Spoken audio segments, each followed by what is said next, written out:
Hello, my name is Rick Houston, and welcome to the Scene Vault Podcast, your source for all things NASCAR history. Presented by Las Vegas Motor Speedway, America's racing showplace. He goes, "Why did you do that? Why did you wreck me like that?" Dale wiped his face off, and he goes, "I'm going to tell you why." He goes, "If I couldn't win, you wouldn't either." He goes, "The steering wheel came off." I said, "I thought it looked like it was off when it kind of." I said, "How'd you turn it?" And he held his hand out. One hand, he grabbed the steering column and turned it with his bare hand. He comes in, pulls up at the gas pump, gets out, don't say a word. Some fans walking by with a cooler. He knocked the cooler out of the guy's hand, flipped the lid open, and put his foot in it. It was a sad day for me. I didn't know what to do. It was like my world collapsed, you know what I mean? Because the worst thing can happen is somebody get hurt in your race car. The day NASCAR and all of us associated in any way with NASCAR forget its past, that's the day we don't have any future. So, Jerry, first of all, where are you from originally? Originally, I'm from Memphis, Tennessee. Really? Yeah. That's where I saw my first race, in West Memphis, Arkansas, when I was small. And then, as you know, my parents separated, and we moved here when I was like 12. And then my stepfather, he took me to the races, and but I was already possessed by then. Well, if you're from Memphis and you grew up in Memphis, at least until you were 12, do you know where Rendezvous Ribs is? Oh, yes, I do. Yes. Been there many times. Yeah. And, like Graceland's there, and my parents used to play cards with a family that lived right next door to Graceland. So, seeing Elvis wasn't nothing special to us. We talked to him and everything because he'd ride his horse up behind that house. And, but people, it's all grown up so big now over there. So you know Elvis? Well, I don't know him, but I talked to him when I was a kid. He wouldn't remember you, but man, you gotta make that a story, man. Yeah, man, we hung out all the time. And we were just kids playing in the backyard. Mafia. Yeah, we were playing in the backyard, and he would ride. His property backed up to that neighborhood, and he would be there. And it wasn't that big a deal to us, then. When he passed away, my mom cried for a week, but, Yeah. So you first got interested in the sport when you were still in Memphis, West Arkansas. West Memphis, Arkansas. Yeah. I went Hooker Hood, and actually when the cars went by, I was on dirt. My dad said I was down by the fence, and when I turned around, I was a different person. I was changed. He said I wasn't never right after that. What was it that intrigued you? Probably then was the sound and the competition and how the speed, the dirt never bothered me. I like either one, but I like just the competition and ingenuity. A lot of it once I got older, to put your hands on something, make it go faster, and always trying to make it go faster within or over the outside the rules. It didn't really matter to me. That was just the rule book was just something to go by. Tell me some outside the rule book stories. There's a few. There's more than a few, but there's some stuff that, and working in the gray area is what my son says. He says I like to working in the gray area. Like the rule says this, but does it say this? And no, you're not wrong. But we're going to change it. Your first job in the sport, from what you told me, was with Jay Hedgecock. Yeah, that was actually like a part-time deal. It's kind of turned into a full-time deal. And then in between, like I would either work at Jay's in the afternoons or evenings. And how I got involved with that was I was working as a mechanic at a Sears Auto Center, and his aunt worked there, and he was always looking for help to go to like the local track there at Caraway, which we raced against Sam there some because Thomas Brothers owned that facility. I did not know that. Oh, yes. Howard Thomas owned all that for years. And I had a key and everything when I worked. I'd go over there and shake cars down or whatever. But that's how, we raced against Sam, and he was like up here to me, and we were just bunch of kids, Jay Hedgecock, all in their 20s, racing, building cars, and and trying to beat him and beat whoever. But he was hard to beat him then, and all the way up to the end. Now, what were you doing for Jay? Just mechanicking, and helping him build cars. And there's a bunch of us guys, mostly in the evenings, and then it turned into working some during the day, all day. And then I left and went to Hank Thomas Speed Parts over in Welcome, and worked in the parts and sold dirt tires and parts and helped build cars there too. It's kind of back and forth. And Jay worked there too some during the winter when his deal got slow. The guy that was sponsoring him, Bob Sweat out of Arcadia, had a nursery, and then when it got slow, Jay would come over there and work and build cars over there too. Tell me about Sam Ard. How big a deal was it for you to be racing against him? Well, it was like David and Goliath, because they were so fast all the time. No matter, he was a giant man, and he was a giant in my eyes. There was. I thought when we could beat him, we beat him, I think twice with Jay, and that was like the greatest thing. You thought we won friggin' Daytona, to me. But and Jimmy Hensley was the same way when he drove for Hubert. It was just. We were so young, and we were a bunch of punks, probably in their eyes. Yeah. But and we would win. But every once in a while, and Jay was. There was more times than not we should have won than we didn't. But experience got us. You know what I mean? Yeah. There's evidently a really good story about Sam and Dale Earnhardt that took place right before you went to work for Sam. What happened? Well, Bob Sweat it was through Jay. We had built 2 cars. And there was a big race coming, and Dale was going to drive one of Bob's cars, and Jay was going to drive the other one. And this is right before I knew anything about even going over there, because how I got over there was word of mouth and 10-minute deal. And now, was this after he went cup racing or before? Oh, Dale was cup racing. Okay, yeah, right. He was driving for Osterlin. Okay, and so.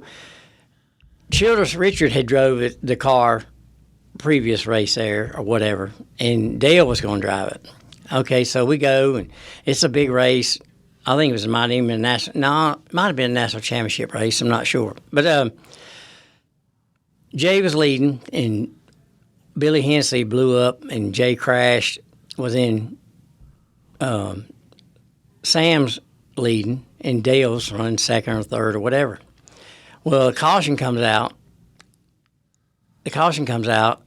and Sam jumps off the racetrack with 6 to go and puts 4 brand new tires on. So Dale's leading now. They restart the race. Dale didn't pit. Well, Sam went from the back to the front, 4 brand new tires. It was like no contest. He was coming. Well, they come up. It was just like yesterday. I can remember this. He come up off of turn 2. And he got on the inside of Dale, and Dale had on that yellow Osterlin helmet, and he looked left. He looked as left as you could look, and just turned left, and run right in the side of Sam, and they went down in the infield, and from 1st to 6th crashed, and I can't think of his name. He drove the one out of Virginia. Anyway, he won, running 7th. Wayne Patterson. And I'm like... So the first 6 cars got taken out. Yeah. It was big, spinning out. So Dale Earnhardt, that's so unlike him. Well, it gets bigger. So Jay's car's destroyed. The car Earnhardt was driving was tore up. So we're all parked right together, like it's us and them. Well, this is a big crowd. Big crowd. And the guy that I worked with at Thomas Brothers later, they were all standing there talking, and Sam was looking. He's a big guy. He was looking down at Dale, or almost eye to eye, or whatever, and just sweating. And he was on. And this guy that worked for Thomas Brothers was bumping Sam in the back, going, "Hit him!" He go, "Hit him! Go ahead and hit him!" And I'm like, "How have we got this stuff loaded up?" I'm like right beside it. And he goes, "Hit it." And Sam goes, "I just want to know one thing." And Dale goes, "What is it?" He goes, "Why did you do that? Why did you wreck me like that? And Dale wiped his face off, and he goes, I'm going to tell you why. He goes, if I couldn't win, you wouldn't either. And Sam went, all right, fair enough. Turned around and walked off. I couldn't believe it. I went, are you serious? I said, here we are, tore all the pieces, and that's all. That's it. That was it, you know. But they were so much alike, and they respected each other so much. It was incredible. Later on, I figured all that out. But at the time, I was like, how are we going to get all this bent up, twisted up stuff loaded? And they're over here talking about because I couldn't win, you ain't going to win, you know. But that's just the way it worked out. So how did you wind up going to work for Sam? Was that 83? Yep. Okay. It was in July of the 82, 83 season. What a friend of mine, Kevin Grubb, an engine tuner, not the driver, him and I, when business got slow at Jay's, we started a lawn mowing business. So we'd mow yards Monday through Wednesday or Thursday, and then we'd race the rest of the time. So we were coming back from a job, and Jay was sitting at a stop sign over there in Welcome, and I turned the corner, and he stopped. He said, hey, Sam's looking for you. I said, Sam who? He goes, Sam Ard wants to hire you. I said, yeah, okay. I mean, really? So how you remember me is he had crashed sometime, and Jay and I went down there and helped him fix the car. So maybe that was it. I don't know. So I went down there and talked to him. He goes, man, I'm running terrible, and I need some help. And Jesse Koch had been with him for so long, and they weren't seeing eye to eye. And Jesse was an employee there at the Ham. He worked on the trucks and the race cars. And he goes, I need somebody to start going with me because Jesse's not going no more. And I'm like, what? You know, it was like Dale Earnhardt and Richard being apart. You know what I mean? That's kind of the way I looked at it. And so I said, well, I'll wait. Let me go Orange County a week and watch, and then I'll decide. Okay. So I go. He could qualify good, but he couldn't he got free all the time. He wasn't running like he should. So I said, okay, I'll do it. So I went to work on the next Monday, and their facility, you could pull the truck and trailer inside, and it's an open trailer. And he goes, man, I don't know what's wrong with this car. He said, I wrecked it somewhere, and it ain't never been right since. And I just happened to look down at the left rear wheel in the trailer, and it was turned way in, like an inch and a half in the front. I said, well, look at the left rear wheel right there. Oh, my God, the rear end's bent. And so hold on. The cord's bouncing on the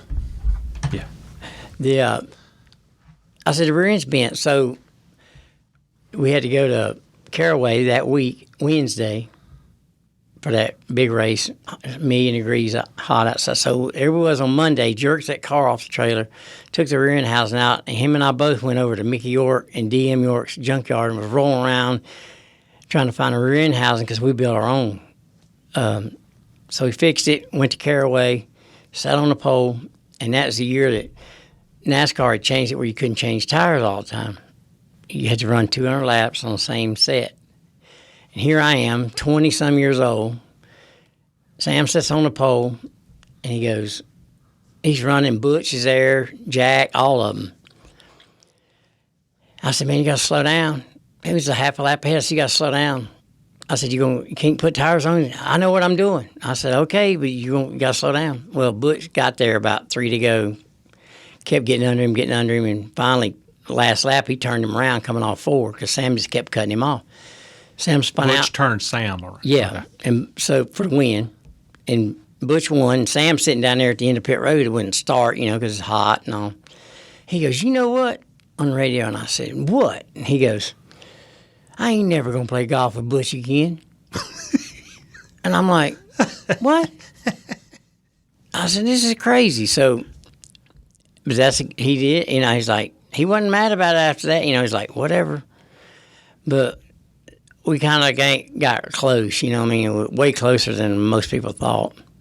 So he got turned around by Earnhardt. Yeah. And said, okay, all right, cool. Yeah, you wasn't going to win, so I wasn't going to win, so neither was you. Butch turned him around. He's okay. Yeah. What was it about his personality? What was it about his personality that allowed him to be that way? I don't know. I don't know. I mean, he probably because he knew to get him back some other time. You know what I mean? Like, it would come back around because Earnhardt had a lot of respect for him because if you go back and look, there wasn't many people that could run with those Cup guys back then. I mean, Jack could do it. We could do it. You know, I mean, we race against Cup guys almost every week. Now they won't let them do it for some unknown reason, but maybe they think the show wouldn't be as good. But like the Cup guys would come to Little Hickory, South Boston, places like that, you know. It didn't bother us. We liked racing against them. It made us better, I thought. So he had the run-in with Dale Earnhardt. He had the run-in with Butch Lindley. He also had a very definite rivalry with Jack Ingram. Yeah. What's the biggest run-in you remember the two of them having? I know that we were raced at Caraway on one Saturday night and had to go to Wilkesboro on Sunday and race. And Owen Edwards worked for Jack and I worked for Sam. It was like, and they'd be out there racing and we'd be like, what are they doing? You know, and they would, at Wilkesboro, I physically watched both of them. I think Phil Parsons ended up winning the race. Either we should have won or Jack should have won, but they were coming down the straightaway, banging each other in the side. I can remember seeing the roof bow up, they were hitting each other so hard. But I think there was a little bit of self-respect for both of them because both of them wanted to be at the top, and there wasn't but room for one. You know, and when I came there, I don't think Sam had been running a little bit off, and then when I got there, we got, not say I did it, but we paid more attention to how we got fixed, and we just kept going, and we got going. And once we fixed that car, we won 11 races that year. And when I went there, we were 300 and some points behind, and we won the championship by 92. You know, we should have won Charlotte twice, you know, and Darlington. We should have won Darlington at the time when you asked me about the blistered foot. That was a big deal.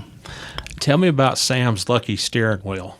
Okay, when I first went there, he had this red steering wheel off a 64 Chevelle. Not one you buy from like Banjo's or a racing steering wheel. And like an old steering wheel, that phenolic plastic, it was cracking and coming off of there. And I said, look, this thing's going to break off. It's going to break one day. And no, it ain't. It's my lucky steering wheel. I had one steering wheel. I had 3 cars, one steering wheel. If you forgot it, I don't know what we'd done. So we go to Bristol, and I said, man, you need to pay attention to this thing. So he's practicing. Caution comes out. He's on the back stretch. I don't see him. I said, you all right? He goes, yep. I'll be there in a minute. Okay. He comes in. He gets out. He's got the ring of the steering wheel, and he's got the V part. That's it. Got the V in his hand, the ring in the other hand. I said, what are you doing? He says, don't say a damn word to me. And he went and threw it in a trash can. And he went in the banjo truck and come out with a steering wheel. I said, well, don't throw the hub away, you know, the spline part. So I took it, he put it on. He said, I ain't believing I got to use this steering wheel. I'm like, this is my lucky steering wheel, which, by the way, we won that night. So that threw that out the window. But that was his lucky steering wheel. I kept telling him it was going to break because, you know, it was just flimsy, like a stock steering wheel. But the other steering wheel story I got was Milwaukee when he came down the front straightaway and had a guy helping me part-time. I looked at him, he was in practice. I said, did you see that? When he went into turn 1 and got up by the wall and stopped. I said, you all right? He goes, yeah. He comes in, he got out, and he goes, you didn't put the pin in the steering wheel. You know, it had a Schroeder with the pin. And I said, I don't drive, you do. I said, what? He goes, the steering wheel came off. I said, I thought it looked like it was off when it came. I said, how'd you turn it? And he held his hand out. One hand, he grabbed the steering column and turned it with his bare hand. His hand was all chewed up, you know, where the thing is. But he got it turned and stopped. I said, holy cow. But, I mean, when you shook hands with him, it was like shaking hands, putting your hand in a 5-gallon bucket. He was big old hands. I was going to say he had hands like trash can lids. Easy. Wow. All right. You were talking earlier about how you took over for Jesse Koch halfway through the 83 season. And at that point, Sam was just 27 points. behind Jack Right. in the standings, but it still took another 3 months before you guys were able to make it to the top of the heap. Was there ever any sense of panic or anything, or how big a deal was the championship at that time? To be honest with you, his theory and mine both was if you win every week, you ain't got to worry about the points. Or try to win. You know what I mean? Yeah, We never point counted, I thought, ever. I don't ever remember doing it, not once. Okay. It's just, somebody say, you're here, okay, why don't we lead every lap? Darlington that fall, you wanted him to pit under a late race caution, but he pretty much refused. Yeah. He said, if I come in, I'm getting out. And I'm like, why? He goes, my foot is burnt up. And I'm like, what? And he goes, yeah, you tighten the exhaust up to the floorboard. And I'm like, no, you did that. But anyway, he wouldn't run the protective stuff on the floorboard except for a little square patch where he put his heel. Right? Yeah. And this is no lie. The race, we should have won. I think Bonnet won. We should have won easy. He comes in, pulls up at the gas pump, gets out. Don't say a word. Some fans walking by with a cooler. He knocked the cooler out of the guy's hand, flipped the lid open, and put his foot in it. And the blister was outside, come out the side of the top of his shoe and was hanging out. He goes, look at that. I say, oh, my gosh. And this was just a regular pair of tennis shoes, Yeah, basically. tennis shoes, yeah. Tennis shoes. Wow. The blister was hanging out over the top of it. Wow. So you did wind up winning the championship that year. How big a deal was that to you personally? At the time, it was big. But if you had it to do all over again, you would have kept pictures from winning and kept. But you didn't do that then. Right. Not the way it is now. But I mean, I got a few, but not. You would remember it more. You know what I mean? You would soak it up more. But you was 20-some years old, and you was just going hair on fire, go to the next one. You know what I mean? So how old were you that year when you took over as crew chief? I had to figure it up as old as I am now. I was in my 20s, 25 or so. Okay, all right. So who had the final call What do you mean? on pit stops or what you did to the car or whatever? I did on the pit stops. Okay. He would. I mean, Did you ever get overruled by him? No, not that I can remember. Really? Not that I can remember. Other than that, I ain't coming because my foot's burnt up. Right. And he was a smart racer, smart. I mean, he would do stuff to make me crazy, like Martinsville a couple of times. Everybody wanted to run with him at Martinsville because we was always pretty good there because we had them really killer engines. And he went out to practice one time and he was going around slow. Tommy Ellis and Jeff Bodine were behind him, riding around slow. I said, they're waiting on you to go, He goes, yeah, I know. He goes, watch this. So he takes off and he runs a little bit and they run right on him. So he just pulled over on a straightaway in practice and let him by. He goes, I'm going to show you something. This he tells me on the radio. I'm like, okay. So he's running right behind him. He runs. Comes off the corner, pulls out, coming off turn 4, passes both of them and gets back in line, going into one, comes in, gets out, and he goes, what do you think? I said, golly, dude. Jeff Bodine come in, he was driving Zavakis' car, and he got out, and he goes, ain't a spring in this racetrack, fix that. He goes, we can't run with that. He did it in a race, too, one time, let off, and said, watch this, and passed him back. I'm like, man, stop doing that. So he was just playing with them. That day was, there's days we weren't, but, but we were fortunate to have really good engines and a really good owner. That, people think he spent tons of money, but he would spend tons of money on the right stuff, engine, transmission, stuff like that. I mean, we built our own cars, everything. 1984 season opener, Sam nearly won Daytona. He was in the lead, 4 laps to go. Should have. Yeah. Yeah, that was painful. Yeah. What do you remember about those last few laps? I remember why we didn't win. Why didn't you win?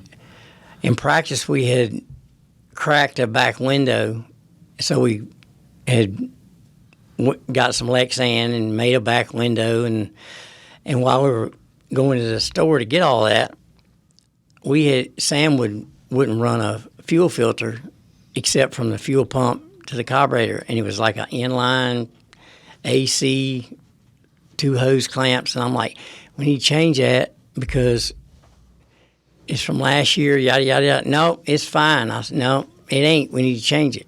How much is that? A couple bucks. That's what happened. Fuel filter stopped up. Really? Yeah. Oh, so I'll never forget him trying to blow through it after the race. His chick blew out like a chipmunk.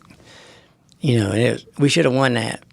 Yeah, that was painful, especially after you figured out what happened. But you got to remember, we never had spotters then. It was just 2 radios, mine and his. So you won the next race at Richmond, took the lead in the standings, and you kept it for the rest of the season. Correct. That was a brand new car. Yep. And that's I wouldn't be counting points either if you lead the. We never did though. I mean that's what people like. He just said, well, if we just sit on the pole and lead the most laps or whatever, and we win, then we ain't gonna worry about, like when I went there and we were catching up, how close everyone. Somebody say you're getting this, you're getting that. Okay. We were just focused on trying to get there. What made you guys so good that year? I think we didn't do anything different from the year before other than we built a brand new car. We built a brand new car for Charlotte, a speedway type car. And we just rubbed on stuff more, and had more time to do it because in defense of when Jesse was there, he had to work on the trucks during the day. Yeah. And help Sam in afternoons or evenings or whatever. And I get it. But racing had stepped up a little bit, so Howard stepped up, because after the second year I was there, I got a helper, Kevin Grubb got to come, or another guy named Troy Martin who I ended up working with at Roush's. We had me and one other one then, because after you win a championship, Sam was obligated to go some places for appearances and whatever, and so it kind of left me short-handed some. So how many cars did you have? 3. 3. I had one car that was designated for like speedway, and then a full-blown short-track car, and then like an intermediate Charlotte, Darlington. And then we had sold or gave or whatever a car to Tom Ushery that was still painted and everything, which we ended up using at one time, and won with it too. I had leaves and everything piled on it. We blew them all off and went to Caraway and won. But that's all we had. And then we built our own stuff too. I mean, everything, frame, everything. So how many people did you have in the shop? You, Sam? That's it. Really? Yeah. Built a frame, roll cage, put the bodies on. We did everything but the transmissions, and we built the gears there, and we didn't do the transmissions or engines. B&R did the engines, and Tex Powell did the transmissions and helped us with gears when we didn't. I mean, I built all the rear end gears most of the time. Well, speaking of engines, Tommy Houston said that you guys were so good that year because your engine intakes were raised up. Well, how would you respond to Mr. Houston? I would respond, he saw it. Why couldn't his motor guy do it? I mean, we were at Daytona and we were pretty fast, and before they had spacers in between there to start with. Yeah. Okay. Well, then they figured out that don't use the manifold and don't machine any out. So anybody could see it. It wasn't illegal. Why couldn't anybody else figure it out? Some people didn't want to work as hard. So it wasn't illegal? No. Okay. All right. It wasn't illegal because they made us change engines. They didn't say it was illegal at Daytona. They said, but we didn't want to take this thing apart and find anything illegal. So we changed engines. And Ronnie Revis and Ken Bingham, who owned the company, they said, okay, we'll change because the one we're putting in is the same horsepower as this one. So they were fast. I mean, the 311, when he went to 311 cubic inch, a lot of people had 355. That was big. But they were so far, B&R was so far ahead of everybody. It was incredible because they wanted to win. So NASCAR made you change engines? They said At Daytona? At Daytona. That year? The year, Okay. the year we should have won. All right. What was wrong with it? They just didn't like. People was complaining, because it had spacers in between the intake and the manifold. You could actually see them. Right. Okay, well, then the next one didn't have them, but it was same horsepower, so what's the difference? We just changed it. From then on, the spacer was built. Everybody could do it. All you had to do was look and go to work. Some people didn't want to work that hard. You said that you had a good story about meeting up with Rick Hendrick after a race at South Boston. Yeah, actually, Rick told me about it one day sitting on the wall at Watkins Glen. I'd forgot about it. I didn't forgot about what happened, but I'd forgot to deal with him. Jeff was driving it was Jeff and Harry Hyde, and I think one other guy helped Harry all them years. I can't think of his name at the moment. And we were at South Boston, and Jeff spun Sam out. I got a picture of it. And I was so hot I couldn't take it, And so we had like 4 or 5 part-time guys, and here we are with our C60 utility truck and open trailer, and we stop in Danville on the way home to Asheboro, eat real late at night after the race, and there's Rick and Jeff and Harry sitting in there. And Rick tells the stories. He goes, I was sitting in there and I seen that truck pull in, and I thought, oh, God, they're going to kill us. They're going to come in there, they're going to kill us. Because he's thinking, he knows how we race. And he said, I was sitting there thinking the worst is fixing to happen. We need to go. And Harry goes, no, let's just sit here a minute. So he come in, and I remember going in there and saying, hey, how y'all doing? I said, see, nice racing weekend, sat down. He said he never forgot it. He thought, this is going to be big right here. But Sam wasn't there, he drove himself, but he remembered that, and I've never forgot it. All right, cool. Rockingham that fall. Yeah. 84. Tell me about that day when Sam had his accident. We qualified on the outside pole. I think that's right. And Jeff was on the pole, and Jeff's car was late to the line. And I remember Sam acting crazy before the race, like, look at Jeff, he ain't here yet. And he was sitting there like he was sitting in his car in an empty spot. And then he got in his car and started a race, and run along there, and Jeff was leading, and then we was leading, and he said, I'm going to let Jeff by. He goes, because I'm going to show you how easy it is to pass him. I said, don't be jacking around now. So he let Jeff by, and caution come out. So they restarted, and when they went down the back straightaway, he goes, watch this. And unbeknown to us, Bob Shreves, who was tail on the field, had blown the radiator hose off going into 3, and they didn't caution, they didn't see it, or I don't know what happened, but Sam got on the outside of Jeff, and Bobby Allison got on the outside of, I forgot who he was on, but his had the same Oldsmobile, he had 22 red numbers, and we 00 white, both of them same. Well, boom, they hit the fence. Well, I seen, never said a word, but I saw Bobby's car, thought it was Sam's at the end of pit road, and I said, you all right? All right. He never said nothing. And then Steve Mill and Dale Earnhardt were in the Cup garage, and they said that Sam come down and hit the inside wall, and they hopped over the fence because the throttle was hung wide open. And you know how tall he is. His head was under the dash. Like he was up under the... Under the dash? Yeah, like he had, all the way up under. So he got him set back up and said he was already like blue looking when they got to him. How did he do that with belts on? He was he stretched, I guess. I mean, he was like up under there. Well, and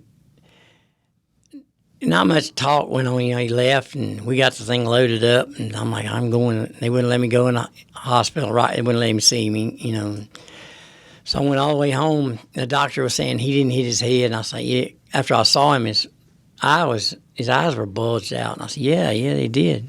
So we got all the way to Asheboro and got his helmet and brought it back. You could see where it was cracked right by his ear. And, it was a sad day for me. I didn't know what to do. I mean, it was like my world collapsed, because, The worst thing can happen is somebody get hurt in your race car. I don't want anybody ever. I'm a safety crazy. Yeah. Always have been. And I wanted him to come back so bad, but, and they had to go on. But at what point did you realize how bad his injuries were? The first time I saw him in the hospital. Okay. I mean, it was unbelievable. And today's technology probably would have recovered 3 times quicker, and they'd have probably been okay, But he's lucky to be alive, the way I see it. You guys did win the championship, despite missing the final race of the year at Martinsville. Did you go to the last race? Yeah, I went and helped Eddie Falk. He qualified 3rd. Really? Yeah. What was it like to be there without Sam? Painful. But, they asked about running the car. I'm like, nah, I told Howard, we don't need to go. I mean, we won. What we going to gain? Nothing. And I went because Eddie had asked me to go.